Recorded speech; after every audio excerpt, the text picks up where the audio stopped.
मेरा नाम हेमा है। मैं पिछले 4 साल से पहाड़ों के बीच एक चमचमाते हुए रिजॉर्ट में काम करती थी। उस रात वहाँ किसी बड़ी कंपनी की सालगिरह की पार्टी चल रही थी। हॉल में तेज म्यूजिक, रंगीन लाइटें और महंगे कपड़ों में सजे लोग थे। मेजों पर इतनी सारी डिशें लगी थी कि गिनती मुश्किल थी। लोग थोड़ा सा चखते और नाक सिकोड़ते हुए प्लेट वहीं छोड़ देते। खाना ढेर का ढेर कूड़ेदान में जा रहा था, लेकिन किसी को फर्क नहीं पड़ रहा था। उसी रिजॉर्ट में मैं काम करती थी। मैं वहाँ सर्विस स्टाफ थी। उसी शोर शराबे के बीच जब मैं खाली प्लेटें उठा रही थी, मेरी नज़र गेट के बाहर पड़ी। वहाँ एक छोटी सी लड़की खड़ी थी। उसके कपड़े मैले थे, पैर नंगे थे और आंखों में आंसू।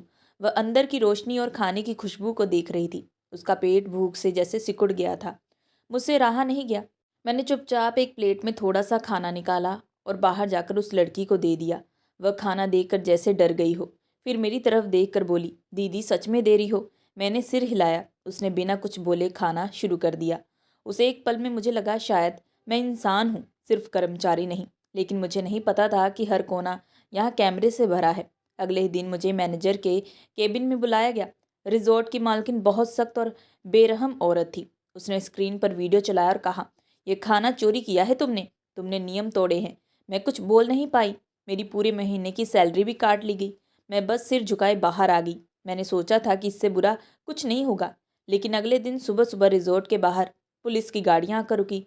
स्टाफ डर गया। सबको लगा कोई बड़ा घोटाला हो गया है। तब एक इंस्पेक्टर अंदर आया और उसने सीधा मेरी तरफ देखा और मुस्कुरा कर बोला, नमस्ते हेमा जी।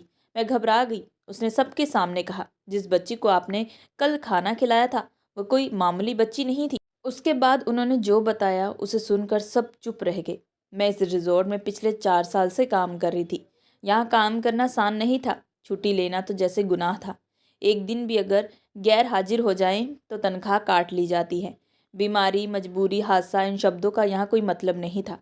मेरे घर की ऐसी हालत थी कि सच कहूँ तो मुझे काम पर नहीं जाना चाहिए था, लेकिन मजबूरी भी थी। मेरे घर में 2 लोग थे, मेरे पति और मेरी बूढ़ी माँ। दोनों ही मेरी ज़िंदगी की वजह भी थे और मेरी सबसे बड़ी चिंता भी। मेरी माँ बिस्तर से उठ नहीं पाती थी। शरीर बिल्कुल कमज़ोर हो चुका था। रात को अक्सर उसकी सांस फूलने लगती थी। कई बार खांसते खांसते उनकी आंखों से पानी निकल आता। मैं उनके पास बैठी रहती, बस यही डर लगा रहता कि कहीं कुछ हो ना जाए। दूसरी तरफ मेरे पति की हालत भी ठीक नहीं थी। वह पहले एक फैक्ट्री में काम करते थे, लेकिन वहाँ से काम छूट गया। तब से उनकी तबीयत गिरती चली जा रही थी। कभी तेज बुखार, कभी पेट दर्द, कभी सिर ऐसा भारी कि उठ ना पाते। फिर भी जब थोड़ा ठीक लगता तो घर के छोटे मोटे काम करने की कोशिश करते, ताकि मुझे अकेले सब कुछ न उठाना पड़े। हम जिस जगह रहते थे उसे घर कहना मुश्किल था। संकरी गलियां, हर वक्त भरी हुई नालियां और पास ही खाली मैदान जहां लोग कूड़ा फेंकते थे। उसी कूड़े में बदबू उठती रहती। मच्छर और मक्खियां हर वक्त मंडराती रहती। उस गंदगी की वजह से बीमारी जैसे हमारे घर की मेहमान बन चुकी थी। कभी माँ की तबीयत बिगड़ जाती तो कभी पति बिस्तर से उठ नहीं पाते, और मैं दोनों को देखकर बस चुप रह पाती। मेरे पास न रोने का वक्त था, न शिकायत करने की हिम्मत। मेरी कमाई इतनी नहीं थी कि मैं उन्हें किसी साफ जगह ले जा सकूं। उसी पैसे में किराया, दवाइयाँ और राशन सब कुछ करना पड़ता। महीने के आखिर में हालात और ख़राब हो जाते। कई बार तो आधा पेट ही खाना नसीब होता। फिर भी मैं हर दिन काम पर जाती, क्योंकि अगर एक दिन भी रुक जाती तो घर की सारी व्यवस्था टूट जाती। एक दिन मैंने हिम्मत करके मालकिन से बात की। मैंने कहा, घर में बीमार लोग हैं, खर्च बहुत बढ़ गया है। अगर तनख्वाह में थोड़ी सी बढ़ोतरी हो जाए तो सहारा मिल जाएगा। वह हंस पड़ी और बोली, तुम कोई खास काम नहीं करती, जो कर रही हो वही और लोग भी करते हैं। मैंने फिर कहा कि हालात बहुत ख़राब हैं। उसने बेरुखी से कहा, तो मैं क्या करूं? क्या तुम्हारे घर की बीमारियां मेरी जिम्मेदारी है? वह मुड़कर चली गई और मैं वहीं खड़ी रह गई। उस दिन के बाद मैंने बोलना छोड़ दिया। मेरी ज़िंदगी बस एक ही ढेरे में चलने लगी। सुबह काम, शाम को थकी हुई वापसी, माँ की सूनी आंखें और पति का कमज़ोर चेहरा। दिन गुजरते गए मुझे खुद ही लगने लगा था कि शायद मेरी ज़िंदगी बस इतनी ही है। आगे कुछ होगा या नहीं, ये सोचने की ताकत भी धीरे धीरे अब ख़त्म हो रही थी। मेरे साथ वहाँ पर काम करने वाली एक और लड़की थी, संध्या। वह अक्सर कहती थी कि हम हमेशा ऐसे नहीं रहेंगे, एक दिन देखना हमारी भी किस्मत बदलेगी। मैं बस हल्की सी मुस्कान के साथ सोचती थी कि शायद हर गरीबी इंसान इसी उम्मीद के साथ सहारा जीता है। संध्या हमेशा बड़े सपनों की बातें किया करती थी। वह कहती थी कि एक दिन वह भी इतनी आगे निकल जाएगी कि कोई उसे मामूली कर्मचारी समझने की भूल नहीं करेगा। उसका अपना घर होगा, अपनी गाड़ी होगी, और उसे हर महीने पैसे गिन गिन कर खर्च नहीं करने पड़ेंगे। लेकिन मैं उसकी बात पर यकीन नहीं कर पाती थी। मुझे लगता था कि ये सपने बस बातें हैं, जिंदगी में कुछ बदला नहीं। एक दिन हमें रिजॉर्ट में काम करते हुए एक चौंकाने वाली बात पता चली। रिजॉर्ट की मालकिन ने एक खास स्वीट पूरी तरह बंद करवा रखा था। उस फ्लोर पर आम स्टाफ का जाना सख्त मना था। वहाँ ना तो कोई किसी मेहमान का नाम दर्ज होता था और ना ही कोई रजिस्टर भरा जाता था। सिर्फ मालकिन के भरोसेमंद लोग ही वहाँ आते जाते थे। संध्या को किसी पुराने कर्मचारी से पता चला था कि उस स्वीट में एक औरत को छुपा कर रखा गया है। बाहर की दुनिया में वह औरत कोई साधारण इंसान नहीं थी। उस पर कई गंभीर आरोप थे और सरकार ने उसके पकड़े जाने पर 35 लाख का इनाम घोषित कर रखा था। वह बहुत चालाक और खतरनाक मानी जाती थी। इसी वजह से लंबे समय से पुलिस के हाथ नहीं आ रही थी। यह बात सुनकर मेरे पैरों तले जमीन खिसक गई। मैं डर गई, लेकिन संध्या की आंखों में एक अलग सी चमक थी। उसने कहा कि अगर ये सच है तो ये हमारी ज़िंदगी बदल सकता है। अगर सही जगह पर हम खबर पहुंचा दी जाए तो इनाम मिल सकता है और हमारी सारी परेशानियां खत्म हो सकती है। उसने कहा कि आधे पैसे मैं रख लूँ, आधे वह। इतने पैसों में हम पूरी ज़िंदगी की मुश्किलें ख़त्म कर सकते हैं। हम जितने साल मेहनत करके भी ना कमा पाएंगे उतना एक बार में मिल सकता है। उसकी बातें सुनकर मेरे अंदर भी उम्मीद जाग उठी। मैंने पूछा कि क्या उसे पूरा भरोसा है कि ये वही औरत है जिसके बारे में खबरें थी। संध्या ने कहा कि सब निशान उसी की तरफ इशारा करते। उस दिन हम दोनों ने तय किया कि बिना किसी को बताए, बिना अपना नाम बताए, किसी सरकारी दफ्तर में जाकर ये बात पहुंचानी चाहिए। उस रात मेरे दिल में सपनों की भीड़ लग गई थी। मैंने सोचा कि सबसे पहले मैं अपना घर बदलूंगी, माँ को अच्छे अस्पताल में भर्ती करवाऊंगी, पति का इलाज सही जगह करवाऊंगी, हमारे घर में बदबू नहीं होगी, डर नहीं होगा। मैंने ये सब अपने पति को नहीं बताया था, लेकिन जब उन्होंने मुझे मुस्कुराते देखा तो हैरान रह गए। उन्होंने कहा कि बहुत दिनों के बाद मेरे चेहरे पर सुकून दिख रहा है। मैंने बस इतना कहा कि अब सब ठीक हो जाएगा और हम सब खुश रहेंगे। अगले दिन हम लोग हिम्मत करके बाहर निकले, लेकिन हमें अंदाज़ा भी नहीं था कि सच्चाई तक पहुंचने की कीमत इतनी भारी होगी। अखबार में छपी खबर ने उस शक को और मजबूत कर तो दिया था। खबर साफ कह रही थी कि एक खतरनाक महिला अपराधी जिस पर पूरे 35 लाख का इनाम रखा गया है, अब तक पुलिस की पकड़ से बाहर है। नाम बदला हुआ था, पहचान छुपाई गई थी, लेकिन उसकी कहानी पढ़ते ही दिल में एक डर सा बैठ गया। मैं और मेरी दोस्त हिम्मत करके शिकायत करने पुलिस स्टेशन तक गए। मन में डर भी था, लेकिन फिर लगा कि अगर अब भी चुप रहे तो शायद कभी कुछ बदलेगा ही नहीं। हम पुलिस स्टेशन के अंदर पहुंचे ही थे कि अचानक ही कमरे से आती आवाज़ ने हमें वहीं रोक दिया। एक पुलिस वाला फ़ोन पर बात कर रहा था। उसकी आवाज़ में डर नहीं बल्कि बेपरवाही और घमंड था। वह हंसते हुए कह रहा था, आप बिल्कुल बेफिक्र रहें, सरकार चाहे जितना पीछे पड़ रहे उस औरत के, कोई भी आप तक नहीं पहुंचेगा। यहाँ सब मैनेज है, बस हमारी जेब भरती रहनी चाहिए। हम दोनों की सांसें जैसे वहीं अटक गई। हमें समझ में आ गया कि मामला कितना गहरा है। वह आदमी बिना किसी डर के खुलेआम यह कह रहा था कि कानून उसके लिए कोई मायने नहीं रखता। साफ था कि पुलिस और रिजॉर्ट की मालकिन दोनों एक ही खेल खेल रहे थे। हमने आपस में आंखों से इशारा किया और बिना कोई शिकायत दर्ज करवाए चुपचाप बाहर निकल आए। शुक्र था कि हमने अपना नाम नहीं बताया। अगर जरा सी भी पहचान सामने आ जाती तो हमारी नौकरी जाती, शायद जान भी खतरे में पड़ जाती। पुलिस स्टेशन से बाहर निकलते ही वक्त दिल बहुत भारी था। एक एक उम्मीद लेकर गए थे, लेकिन अंदर से टूटी हुई उम्मीद लेकर लौटे थे। समझ में आ गया था कि यह सिर्फ एक अपराधी की कहानी नहीं बल्कि पूरे सिस्टम का षड्यंत्र है। वापसी के रास्ते में सड़क किनारे एक छोटी सी लड़की भीख मांगती दिखी। उसकी आंखों में भूख और मजबूरी साफ झलक रही थी। मेरी जेब में उस वक्त बस 50 रुपये थे। मैंने बिना सोचे उसे दे दिए। मेरी दोस्त ने तंज में कहा, 50 रुपये क्यों दिए? 5 रुपये भी काफ़ी थे। मैंने कहा, आजकल 5 रुपये में मिलता ही क्या है? और वह बच्ची थी, उसकी मजबूरी होगी। वह बोली, ये सब गैंग होते हैं, हमसे ज़्यादा कमाते हैं। लेकिन मेरा दिल ये मानने को तैयार नहीं था। जो हाथ फैलाता है वह कहीं ना कहीं अंदर से खाली भी होता है, चाहे जेब भरी हो या नहीं। घर पहुंचकर पति ने कुछ नहीं पूछा। शायद उसे मेरे चेहरे से समझ में आ गया था कि कुछ ठीक नहीं हुआ। उसने चुपचाप मेरे लिए पानी रखा और पास बैठ गया। उस पल मुझे एहसास हुआ कि पैसा ही सब कुछ नहीं होता। एक ऐसा जीवन साथी जो बिना सवाल किए हाल समझ ले, वह बहुत बड़ी दौलत है। उस रात बेहद देर रात तक नींद नहीं आई। मन में वही सवाल घूमता रहा, अगर इंसानियत, ईमानदारी और कानून सब बिकाऊ हो जाए तो आम आदमी आखिर जाए तो कहाँ? जिस पहाड़ी रिजॉर्ट में मैं काम करती थी वह बाहर से किसी सपने जैसा लगता था। दूर से देखने पर हर चीज़ चमकती, कांच की दीवारें, हरे लॉन, स्विमिंग पूल और हर वक्त बजता हल्का संगीत। लेकिन इस चमक के पीछे काम करने वालों की दुनिया बिल्कुल फीकी थी। इस रिजॉर्ट की मालकिन खुद को बहुत बड़ी हस्ती समझती थी। उसका उठना बैठना, बोलने का ढंग और चलने की चाल सब कुछ यह जताता था कि वह खुद को हम सबसे ऊपर मानती है। उसके लिए महंगे कपड़े आम बात थे, लेकिन हमारे लिए महीने के आखिरी तक दाल चावल जुटा पाना भी जंग जैसा होता था।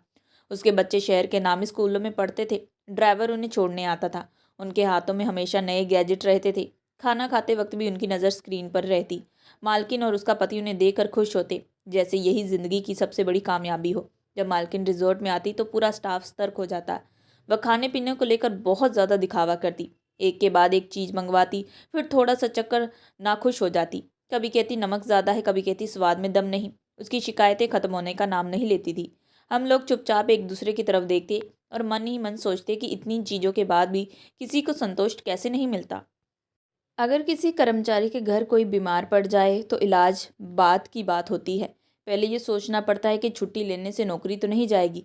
मालकिन ने कभी ये जानने की कोशिश नहीं की कि उसके स्टाफ का गुजारा कैसे होता है। उसके लिए हम बस ड्यूटी निभाने वाले लोग थे, जिनकी ज़िंदगी उनकी फाइलों में दर्ज नहीं थी। रिजॉर्ट का नाम ऊंचा होता गया, लेकिन हमारी हालत वहीं के वहीं रह गई। एक दिन मालकिन ने सभी कर्मचारियों को एक साथ बुलाया। उसने बताया कि कुछ ही दिनों में रिजॉर्ट में एक बहुत बड़ा आयोजन होने वाला है।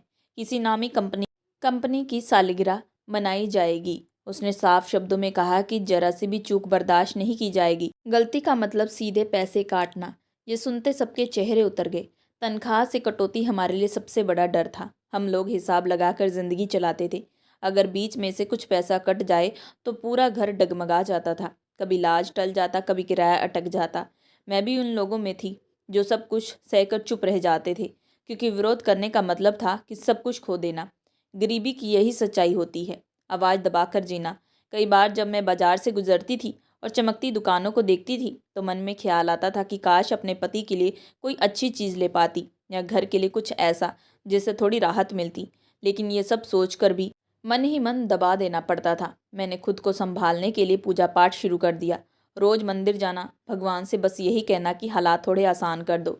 लेकिन मन के किसी कोने में ये बात हमेशा रहती थी कि मैं अपनी ज़िंदगी के संतुष्ट नहीं हूँ, और शायद यही बेचैनी मुझे ज़िंदा रखे हुए थी।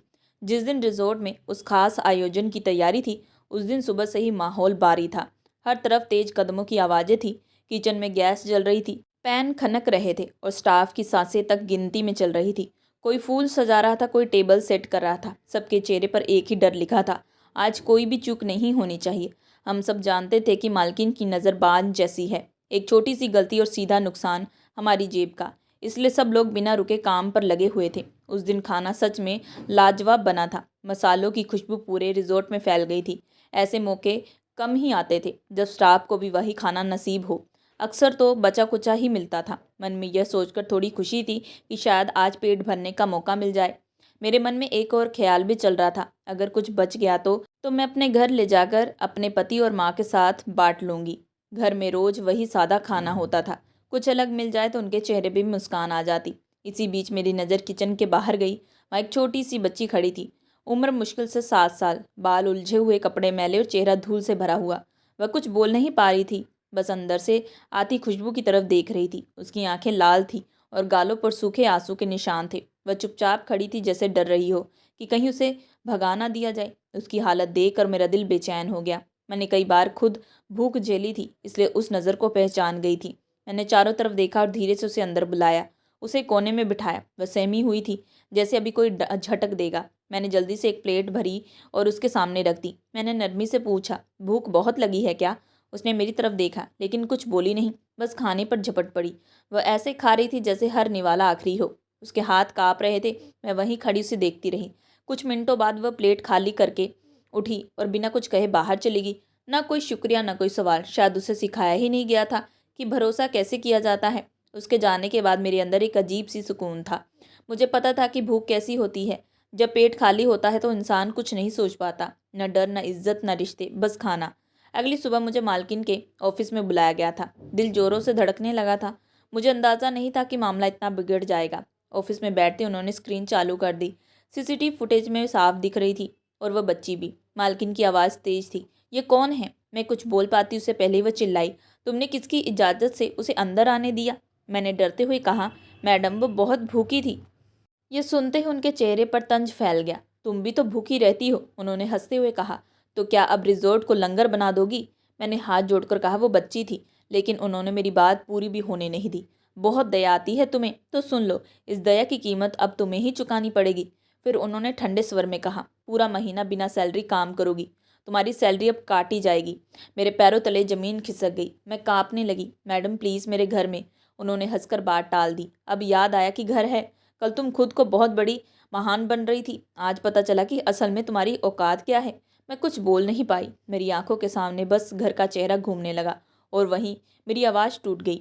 मैं एक कोने में बैठी फूट फूट कर रोने लगी। आंसू थे कि रुकने का नाम नहीं ले रहे थे। उस वक्त मेरी सहेली संध्या मेरे पास आई। उसने पूछा क्या हुआ। मैंने सब कुछ बता दिया। संध्या भी बहुत परेशान हो गई थी। उसने कहा कि तुम मुझसे पैसे ले लो। मैंने कहा कि फिर तुम्हारा घर कैसे चलेगा। संध्या चुप हो गई, फिर बोली तो फिर क्या करेंगे, अब हमें ही देखना होगा। उस समय मुझे लगा कि गरीब आदमी अगर किसी और का पेट भर दे तो सज़ा खुद अपनी भूख से भुगतनी पड़ती है। संध्या ने कहा कि तुम सच में बहुत दयालु हो। तुम्हारी जेब में 50 रुपये भी होते हुए तुम उस वक्त उस गरीब बच्ची की मदद करी थी, लेकिन अब तुमने अपने लिए ही मुश्किल बढ़ा रखी है। मैंने कहा मुझे बच्चे बहुत पसंद लगते हैं। मेरी शादी को 3 साल हो गए हैं, लेकिन अभी तक हमारी कोई संतान नहीं। इसलिए जब भी किसी बच्चे को भूख मांगते देखती हूँ तो दिल पिघल जाता है। संध्या ने पूछा तो तुम्हारे पति को पता है। मैंने कहा नहीं, हम डॉक्टर के पास भी नहीं जा सकते, इलाज बहुत महंगा होगा, बस हम कोशिश कर रहे हैं। संध्या ने कहा कि अब इन सब बातों को एक तरफ रखो, अभी तुम्हें 2 महीने तक गुजारा करना है, फिर देखेंगे। जब मैं घर पहुंची तो मेरा पति अमित ने मेरे चेहरे पर ध्यान दिया। उसने पूछा आज तुम कुछ बदली सी लग रही हो, क्या बात है, तुम परेशान हो। मैंने कोशिश की कि कुछ ना बताऊं, लेकिन वह मेरे चेहरे की थकान, आंखों की नमी और चुप्पी को देखकर समझ गया। वह मेरे पास आकर बैठ गया और बोला कुछ तो बात है, बताओ, मैं तुम्हारे साथ हूँ। मेरे अंदर दर्द था, लेकिन मैं नहीं चाहती थी कि उसकी परेशानियां और बढ़े। मैंने धीरे से कहा कुछ नहीं, बस थकान है। मैं चारपाई पर लेट गई, लेकिन नींद जैसे गायब हो चुकी थी। रिजॉर्ट की दीवारें पर लगी तस्वीरें, कमरे की खामोशी, सब कुछ मेरी आंखों के सामने धुंधला सा लग रहा था। मैं बस एक ही बात सोच रही थी, क्यों मैंने उस लड़की को खाना दिया। मुझे पता था कि वो लड़की कितनी भूखी थी। उसके चेहरे पर भूख की लकीरें थी, हाथ पैर भी थके हुए लग रहे थे, लेकिन फिर भी मैं उसे खाना खिलाने में झिझकी नहीं। और अब उसके लिए मुझे सज़ा मिल रही थी। मैंने अपना सर तकिए पर रखा और चुपचाप सोने लगी कि अब घर में क्या होगा। किराया, राशन, माँ की दवा, सब कुछ मेरे कंधों पर था। मेरे मन में एक डर लगातार उभर रहा था, अगर सैलरी नहीं आई तो परिवार कैसे चलेगा। अगली सुबह मैं चुपचाप रिजॉर्ट पहुंची, लेकिन आज काम में मेरी रुचि नहीं थी। मैं प्लेटें साफ कर रही थी, टेबल पर कपड़े रख रही थी, लेकिन दिमाग कहीं और अटका हुआ था। हर पल मेरे मन में एक ही सवाल घूम रहा था, इस महीने सैलरी कैसे आएगी। तभी रिजॉर्ट के बाहर अचानक शोर मचा। मैंने बाहर देखा तो पुलिस की कई गाड़ियां खड़ी थी। यह कोई साधारण पुलिस नहीं थी, ये तो गाड़ियां थी जिनमें बड़े अधिकारी आते हैं। लोग एक दूसरे से पूछने लगे ये क्या कर रही है, किस बात की वजह से इतनी बड़ी टीम आई है। और फिर एक गाड़ी से डीएम साहब उतरे। रिजॉर्ट में जैसे बिजली गिर गई, सबकी जैसे आंखें थम गई। मालकिन का चेहरा बदल गया। उसने तुरंत एक कमरा खुलवाया और डीएम साहब को वहां बिठाया। मालकिन ने बड़ी सजनता से कहा सर, हमारे रिजॉर्ट में कोई परेशानी है तो बताएं, हम आपकी पूरी मदद करेंगे। डीएम साहब ने शांत आवाज में कहा आपके रिजॉर्ट में एक कर्मचारी काम करती है, हेमा, उसे बुलाएं, हम इससे बात करनी है। यह सुनते ही मेरी गर्दन ठंडी हो गई, क्योंकि मेरा नाम इसी रिजॉर्ट में कर्मचारी के रूप में था और अब पुलिस का ध्यान मेरे ऊपर आ चुका था। मालकिन की आंखों में एक अजीब सी चमक थी। उसने तेजी से कहा सर, ये कोई मामूली बात नहीं है, इसने कुछ गलत किया होगा, शायद चोरी या धोखा। डीएम साहब ने कहा पहले उसे बुलाइए तो फिर हम देखेंगे। मेरे अंदर एक डर का तूफान उठ गया, मेरे हाथ कांपने लगे। मैं धीरे धीरे कमरे की तरफ बढ़ी, हर कदम बहुत भारी लग रहा था। कमरे में जाते ही डीएम साहब ने मेरी तरफ देखा। उनकी नज़र सीधी मेरे आंखों पर टिकी। मालकिन वहां बैठी थी, जैसे मुझे देखकर खुश हो रही हो। उसके चेहरे पर कोई भावना नहीं थी, बस एक ठंडी तसल्ली थी। मैं खामोश खड़ी थी, दिल में डर, दिमाग में तनाव और एक सवाल, अब क्या होगा। डीएम साहब ने कहा हमें तुमसे एक ज़रूरी बात करनी है। फिर उन्होंने पूछा तुम्हारा नाम क्या है और तुम कहाँ रहती हो। मैं कांपती हुई आवाज़ में अपना नाम और पता बताने लगी। मेरे शब्द अटक रहे थे, गला सूख गया था। डीएम साहब ने मेरा हाल देखकर नरम आवाज़ में कहा डरो मत, यहाँ आकर बैठो। मैं कुर्सी पर बैठ गई, हाथ आपस में जुड़े हुए थे, पसीना माथे से बह रहा था। मैंने हिम्मत करके कहा जी सर, बताएं क्या बात है। डीएम साहब ने सीधे सवाल किया कल तुमने एक लड़की को खाना दिया था ना। मेरे दिल की धड़कन तेज हो गई। मैंने कुछ भी कहने की कोशिश की, पर तभी मालकिन ने बीच में बोल दिया हाँ हाँ सर, हमारे पास सीसीटीवी फुटेज भी है। डीएम साहब ने कहा फिर दिखाएं। फिर स्क्रीन पर फुटेज चलने लगी और मैं स्क्रीन पर साफ दिख रही थी। और मैं वह लड़की जो भूखी थी, मैं उसे जो खाना दे रही थी। उसने मजाक उड़ाते हुए कहा सर, ये लड़की तो ऐसे ही काम करती है, गली से किसी भी लड़की को पकड़ कर लाती है और उसे खाना खिलाने लगती है। ये तो बस अपने दिखावे के लिए करती है। उसकी आवाज़ में नफरत और घृणा साफ थी। मालकिन ने फिर उसी अंदाज में कहा कौन सी ये नाजायज़ लड़कियां होती हैं, हमारे रिजॉर्ट की शान के लिए ठीक नहीं है। ये सब हमारी इमेज ख़राब कर देते हैं। ये सुनते ही डीएम साहब का चेहरा अचानक बदल गया। उनकी आंखों में सख्ती आ गई और आवाज़ में गुस्सा भर गया। उन्होंने कड़क लहजे में कहा, ये नाजायज़ लड़की नहीं है। कमरे में एक अजीब सी खामोशी छा गई। सबकी सांसें थम गई। डीएम साहब ने फिर से कहा, यह मेयर साहब की बेटी है जो कल से खोई थी। मालकिन का चेहरा अचानक पीला पड़ गया और मेरे कानों पर भरोसा नहीं हो रहा था। डीएम साहब ने बात आगे बढ़ाई, हम इस बच्ची की तलाश में पूरे शहर में खोज कर रहे थे। मेयर साहब ने पूरे शहर को हिला दिया था। इस बच्ची को ढूंढने के लिए हम हर संभव कोशिश की जा रही थी। उनकी आवाज़ में गहरी गंभीरता थी। फिर उन्होंने मेरी तरफ देखकर और कहा, इसी लड़की की वजह से, इसे अच्छे इंसान की वजह से यह बच्ची पेट भरकर खा पाई है और हम उसे वापस भी पकड़ पाए हैं। उन्होंने बताया कि जैसे बच्ची रिजॉर्ट से बाहर निकली, पुलिस ने उसे ढूंढ लिया। कमरे में मौजूद हर इंसान बस एक ही जगह फंस गया। सबके चेहरे पर विश्वास नहीं था। डीएम साहब ने कहा, मेयर साहब ने फैसला किया है कि इस लड़की को न सिर्फ इनाम मिलेगा बल्कि उसे पूरे सम्मान के साथ सहारा जाएगा। उन्होंने मालकिन की तरफ देखते हुए कहा, और आपकी बात को जो सच सामने आया है उसके खिलाफ भी कार्रवाई होगी। लेकिन एक बात याद रखिएगा, इस लड़की को यहाँ से हटाया नहीं जाएगा। ये सुनते ही मालकिन की सांसें अटक गई। उनका चेहरा सफ़ेद पड़ गया क्योंकि अब उसे समझ में आ गया था कि वह किस तरह की मुसीबत में फंस चुकी हैं। उसने खुद ही अपने लिए रास्ता बंद कर लिया था। अब रिजॉर्ट की इज्जत और उसका खुद का राज सब खतरे में था। डीएम साहब उठे और मुझसे बोले, चलो मेरे साथ। मैं चुपचाप उठकर उनके साथ बाहर आ गई। मैं पुलिस की गाड़ी में बैठ गई। गाड़ियाँ एक एक करके चल पड़ी। मेरे दिल में एक अजीब सा सुकून और साथ ही साथ हैरानी थी। मेरी सहेली संध्या मुझे दूर से देख रही थी और हाथ से इशारा कर रही थी कि तुम्हारी किस्मत खुल गई है। गाड़ी आगे बढ़ती गई और मैं सोच रही थी कि मुझे अब कौन सा इनाम मिलेगा। थोड़ी देर बाद हमें मेयर साहब के घर पास ले जाया गया। ये कोई सामान्य घर नहीं था। दरवाजे से पता चला कि यह परिवार सिर्फ शहर के नेता नहीं बल्कि एक बहुत बड़े प्रभाव वाले लोग हैं। दरवाजे के बाहर सुरक्षा और भव्यता देखकर मुझे एहसास हुआ कि अब मेरी ज़िंदगी बदलने वाली है। जब हम उस बड़े से घर पहुंचे तो वहाँ का माहौल बिल्कुल अलग था।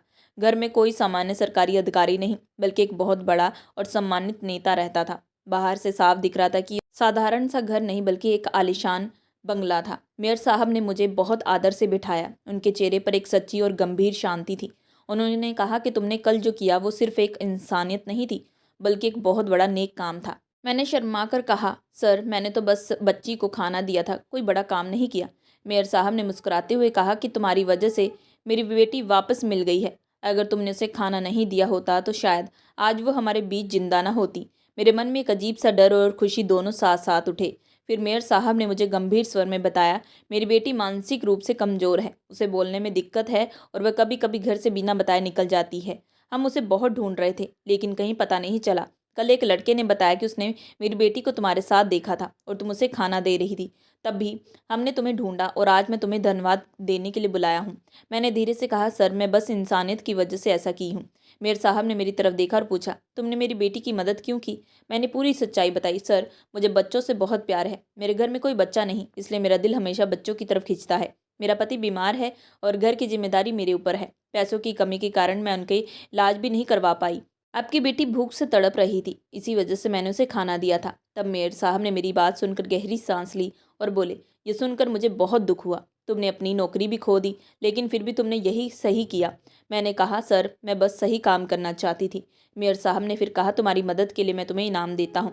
और फिर मेयर साहब ने मुझे 10 लाख रुपए का इनाम दे दिया। मैं खुशी से गदगद हो गई लेकिन मेरे दिल में अभी भी एक डर था कि यह सच हो रहा है या सपना देख रही हूँ। मेयर साहब ने आगे कहा, और सिर्फ इनाम ही नहीं, मेरे एक दोस्त का होटल है जहाँ तुम्हें मैनेजर की पोस्ट दी जाएगी। तुम्हें सम्मान मिलेगा और तुम्हारे पति का इलाज भी हो सकता है। मेरे चेहरे पर खुशी की लहर दौड़ गई। मैं बस बार बार धन्यवाद बोल रही थी। तभी वह छोटी बच्ची दौड़ते हुई आई और उसने जैसे ही मुझे देखा और दौड़कर मेरे गले लग गई। मैं ठिठक गई क्योंकि वह इतनी सालों से बोलती नहीं थी और आज अचानक मेरे पास आकर गले लग रही थी। मेयर साहब भी हैरान थे। उन्होंने मेरी तरफ देखा और बोले, देखो मेरी बेटी, उसने पहली बार किसी के लिए अपनी आवाज़ निकाली है लेकिन आज उसने तुम्हें पहचान लिया है। इसका मतलब तुम उसके लिए किसी फरिश्ते से कम नहीं हो। मेरे दिल में एक अजीब सी खुशी की लहर दौड़ गई। मैं बस अपनी आंखें नम करके बैठी थी और बेटी को गले से लगा लिया। मेयर साहब ने फिर कहा, तुम हमारे बंगले में रहो। मेरी बेटी को तुमसे बहुत लगाव हो गया है। अगर तुम चाहो तो तुम्हारे पति को यहाँ लाकर हम उनका इलाज करवा सकते हैं। यह सुनते मेरी खुशी का कोई ठिकाना नहीं था। मैं फूट फूट कर रो रही थी और कह रही थी कि सर आप तो मेरे लिए भगवान जैसे हैं। मैं आपकी सेवा के लिए हमेशा तैयार हूँ। मेयर साहब ने मुस्कुरा कर कहा, अब तुम्हारी किस्मत बदल चुकी है। तुम खुद देखोगी। और अगले दिन मैं अपने पति और घर वालों को लेकर मेयर साहब के बंगले में रहने लगी। उस दिन के बाद मेरी ज़िंदगी पूरे तरीके से बदल गई। मैं अपने पति और बीमार माँ को लेकर उस बंगले में रहने चली गई थी।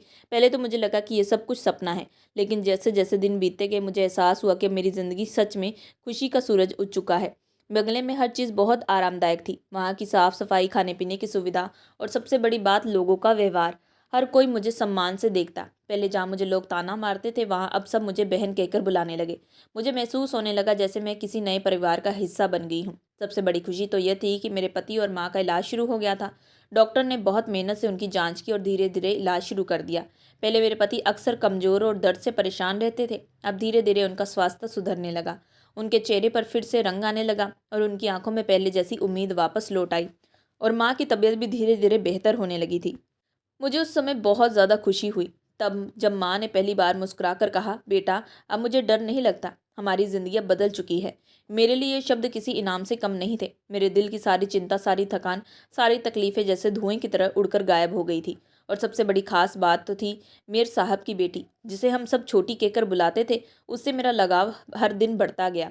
वो बच्ची पहले तो बहुत शांत रहती थी, लेकिन अब वह मुझसे खेलती, मुझसे हाथ पकड़कर चलती और हर वक्त मेरे साथ रहना चाहती थी। उसका मुझे गले लगाना, मेरे सिर पर हाथ रखना और मम्मी जैसी नज़रों से मुझे देखना, इन सब चीज़ों ने मेरे दिल को इतनी खुशी दी कि मैं शब्दों में बयां नहीं कर सकती थी। एक दिन मैंने मेयर साहब से कहा, सर आपकी बेटी मुझे बहुत पसंद है, मैं उसे अपनी बेटी की तरह मानती हूँ। मेयर साहब ने मेरी आंखों में देखकर कहा, तुम्हें देखकर तो मुझे लगता है कि मेरी बेटी ने सही इंसान को चुन लिया है। तुम्हारे बिना हमारी बेटी अधूरी है। उनकी ये बात सुनकर मेरे दिल में एक नई उम्मीद जाग गई। अब मुझे महसूस हुआ कि मैं केवल अपनी ज़िंदगी के लिए नहीं बदल रही हूँ, बल्कि किसी की ज़िंदगी में भी रोशनी ला रही हूँ।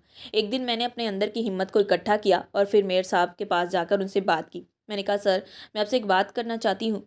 जो मुझ पर झूठा इल्ज़ाम लगाया गया था और जिसे सब लोग ढूंढ रहे हैं, वो असल में वही है जो आप ढूंढ रहे हैं। मेयर साहब ने आश्चर्य से मेरी तरफ देखा और बोले, क्या कह रही हो तुम? मैंने हिम्मत करके कहा, जो आरोपी को आप सब लोग ढूंढ रहे थे वो मालकिन के रिजॉर्ट में ही है। वह वही है जिसने मुझे परेशान किया था। वह वही है जिसने मेरी सैलरी काटी थी और जो इस पूरी घटना का असली दोषी है। मेयर साहब की आंखों में अचानक गुस्सा और गंभीरता दोनों आ गए। उन्होंने कहा, तुमने बहुत बड़ी हिम्मत की है, तुमने सच कहा और इस सच ने बहुत बड़ा सच सामने ला दिया। उस दिन मेयर साहब ने तुरंत अपने अधिकारियों को बुलाया और उस मालकिन के खिलाफ कार्रवाई की तैयारी शुरू कर दी। और फिर वही हुआ जो मुझे कभी उम्मीद नहीं थी। मेयर साहब ने मुझे इनाम के रूप में 35 लाख रुपए देने की घोषणा की। मैं बिल्कुल स्तंभ रह गई। मेरे दिल में खुशी और आभार की लहर दौड़ गई। मैंने कहा, सर मैं इस इनाम को कैसे लूँ? ये बहुत बड़ी राशि है। मेयर साहब ने मुस्कुराकर कहा, तुमने जो इंसानियत दिखाई है उसके लिए ये इनाम तुम्हें मिलता है। ये तुम्हारी मेहनत और दिल की सच्चाई का फल है। मैंने उस समय अपनी आंखों में आंसू नहीं रोक पाई। मैंने कहा, सर मैं आपका बहुत बड़ी आभारी हूँ। फिर मैंने वो 35 लाख रुपए से आधा हिस्सा अपनी सबसे प्यारी सहेली संध्या को दे दिया, क्योंकि उसी सहेली ने मेरे हर दुख में मेरा साथ दिया था। उसने मेरी मदद की थी, मेरी हिम्मत बढ़ाई थी और मुझे हमेशा कहा कि तुम सही हो, तुम्हें डरना नहीं है। मेरी ज़िंदगी अब पूरे तरीके से बदल चुकी थी। अब मैं एक सम्मानित जीवन जी रही थी और मेरे घर में खुशियाँ वापस लौट आई थी। मेरे पति का इलाज भी पूरा हुआ और अब वे पहले जैसे ज़्यादा स्वस्थ और मजबूत हो गए थे। माँ की तबीयत भी पहले जैसी हो गई थी और सबसे खास बात, मेयर साहब की बेटी अब मेरी बेटी बन चुकी थी। हम एक साथ मिलकर खुशी खुशी रहने लगे। कभी कभी मैं सोचती हूँ, अगर मैं उस दिन उस बच्ची को खाना नहीं देती तो शायद आज ये सब कुछ ना हो पाता। पर अब मैं जानती हूँ, इंसानियत का एक छोटा सा काम भी किसी की ज़िंदगी बदल सकता है और मेरी ज़िंदगी ने ये सच साबित कर दिया है। दोस्तों, ये थी आज की कहानी। मैं उम्मीद करती हूँ कि आप लोगों को ये कहानी ज़रूर पसंद आई होगी।